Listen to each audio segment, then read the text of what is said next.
अस्सलाम वालेकुम दोस्तों, आज मैं अपनी किताब चिकट शोले से आपको एक मजमून सुना रहा हूँ। और ये वो मजमून है जिसकी एक वजह ये भी है कि मैंने इस किताब का नाम चिकट शोले क्यों रखा। मजमून का उन्वान है मुर्शद। अप्पो, आज चिकट शोले और तिलों वाले कुलचे खाने को जी कर रहा है। अब्बा जी ने सालों बाद फरमाइश की थी। अब्बा मुझे प्यार से अप्पो कहते हैं। मेरी खुशी की इंतहा ना रही। फजर की नमाज अदा की, जॉगर पहने, मॉर्निंग वॉक के बाद चिकट छोले वाले की रेडी पे जा दम का। अभी वो अपनी रेडी सजा रहा था। मैंने चने पैक करने को कहा। वो बोला, बाऊजी इतनी सुबह? चने 7 बजे से पहले नहीं मिलेंगे। मैं गाड़ी में बैठ गया और बेकरारी से चनों का इंतज़ार करने लगा। चने वाले से हर 10 मिनट के बाद दरियाफ्त करता, भाई कितना इंतज़ार करना पड़ेगा, और वो बस थोड़ी देर बाबूजी कहकर तसल्ली दे देता। मेरी बेकरारी बढ़ती जा रही थी। बार बार मोबाइल पर वक्त देखता। चने वाला जो मुझे नोट कर रहा था मेरे पास आया और बोला, बाबूजी आप पहले भी चने ले जाते हो, पर इतनी सवेरे और इतनी बेकरारी पहले नहीं देखी। खैर तो है। मैं तो जैसे सवाल का मुंतज़िर था। मैंने सर उठाकर फ़ख्र से कहा, भाई आज मेरे मुर्शद ने चिकड़ चनों की फरमाइश की है। मैं उनका हुक्म जल्द अज जल्द बजा लाना चाहता हूँ। वो चौंक कर बोला, मुर्शद मतलब आपके पीर? मैंने इस बात में सर हिलाया। हाँ, मेरे वालिद बुजुर्गवार। वो झिला गया। कभी मुर्शद कहते हो, कभी वालिद, चक्कर क्या है? मैंने समझाते हुए कहा, मेरा बाप ही मेरा मुर्शद है। वो ताज्जुब से बोला, अच्छा तो आपके वालिद की गद्दी है?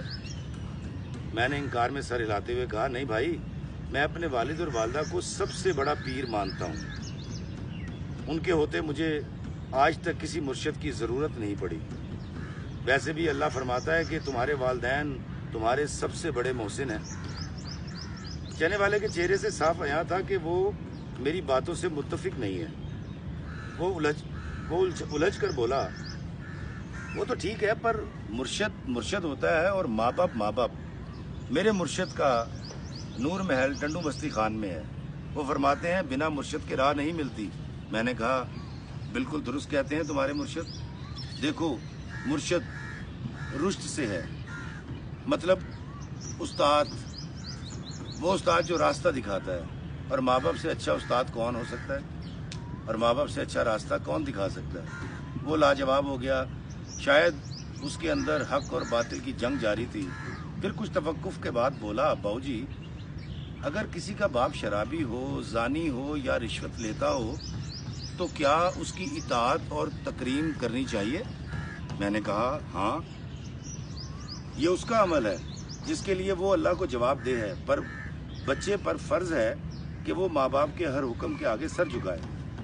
इनकार की सिर्फ एक सूरत हो सकती है कि अगर बाप शिर्क करने को गए। चने वाला हैरान होकर बोला, मेरा बाप गांव में भट्टी की बनी शराब, कच्ची शराब पीता है, गालम गलोच करता है, तो क्या मुझ पर उसकी फर्मा बरदारी फ़र्ज है? मैंने कहा, हाँ, बल्कि फ़र्ज़ अव्वलीन है।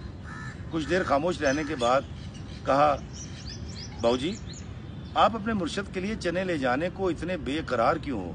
मैंने कहा, भाई मेरे अब्बा ने बहुत अरसे के बाद मुझसे फरमाइश की है। वो कभी हमसे कुछ नहीं मांगते। हम 5 भाई हैं। अम्मा अब्बा के लब हिलने का इंतज़ार करते रहते हैं कि वो बोलें और फरमाइश पूरी करें। अभी मेरे चारों भाई सोए पड़े हैं। मुझे डर है अगर उनमें से कोई जाग गया और अब्बा ने उससे चिकड़ चने और तिलों वाले कुलचे की फरमाइश कर दी और वो मुझसे पहले अब्बा के लिए चने ले गया तो मेरे हाथ से नेकी का मौका निकल जाएगा। चने वाला हैरत से मुझे तकने लगा। बाऊजी आप ऐसा सोचते हो? मैंने कहा, हाँ, सोचते नहीं बल्कि हम 5 भाई तो ताक में रहते हैं कि वालिदैन के पास मुंह से बात निकले और हम एक दूसरे पर सबकत ले जाएं। हम तो ताड़ में रहते हैं भाई। चने वाले की आंखों से आंसू रवां थे। इसी असना में एक रिक्शा आकर रुका। चने वाले ने रिक्शे में से एक बड़ा पतीला चौबी बाटे में उंडेला और मुझे चने पैक करके दिए। मैं पैसे अदा करके गाड़ी की तरफ लपका। चने वाला मेरे पीछे भागा। करीब आकर पूछा, बाबूजी ऐबी बाप को मुर्शद कैसे मान लूँ? मैंने कहा, ना मानो मुर्शद, पर उसकी फर्मा बरदारी तो करो। मैं उसका मसला जान चुका था। मैंने समझाते हुए कहा, सोचो भाई, अगर अल्लाह को ऐबी और नेक वालदैन में फ़र्क करना होता तो वो दोनों इकसाम के वालदैन के लिए अलग अलग अहकामात जारी करता। जब अल्लाह वालदैन को एक नज़र से देखता है और एक ही तरह के हकूक़ बयान करता है तो तुम तफरीक करने वाले कौन हो? उसने सवाल किया, अगर मैं अपने अब्बा से माफ़ी मांगूं तो क्या वो मुझे माफ़ कर देंगे? मैंने कहा, हाँ भाई, अल्लाह के बाद वालदैन ही तो होते हैं जो हमें माफ़ भी करते हैं और हमारी पर्दा पोशी भी करते हैं। तुम्हें ज़िंदा पीर मैसर है, जाओ जाकर अपनी आकबत संवार लो, इससे पहले कि वक्त हाथ से निकल जाए। चने वाले ने अपने हेल्पर को रेडी पर खड़ा किया और अपने पीर को मनाने अहमदपुर लम्मा चला गया। जाते हुए वो ज़ारो कतार रो रहा था और मुझसे कह रहा था, बाबूजी दुआ करना मेरे पहुंचने से पहले मेरा बूढ़ा सलामत रहे। मैं वहां से निकला। रास्ते में एक तनूर से मुर्शद के हुक्म के मुताबिक 2 तिलों वाले सुर्ख कुलचे लगवाए तेज़ी से गाड़ी की तरफ भागा और घर पहुंचा। मेरी बीवी ने जल्दी से अब्बा को इंसुलिन लगाई और चिक्कड़ चनों के साथ कुलचे दिए। अब्बा ने मज़े से चने खाए। अब्बा मज़े से चने खा रहे थे और हर लुकमे पर दुआ दे रहे थे, अप्पो अल्लाह तेरी मश्क भरी रखे। मैं और मेरी बीवी दिल ही दिल में आमीन कह रहे थे।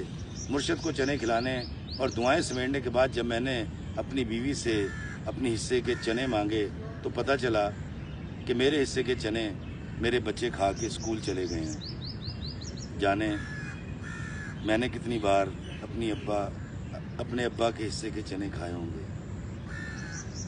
अल्लाह हमें आसानियाँ अता फरमाए और आसानियाँ तकसीम करने का शर्फ अता फरमाए। आमीन।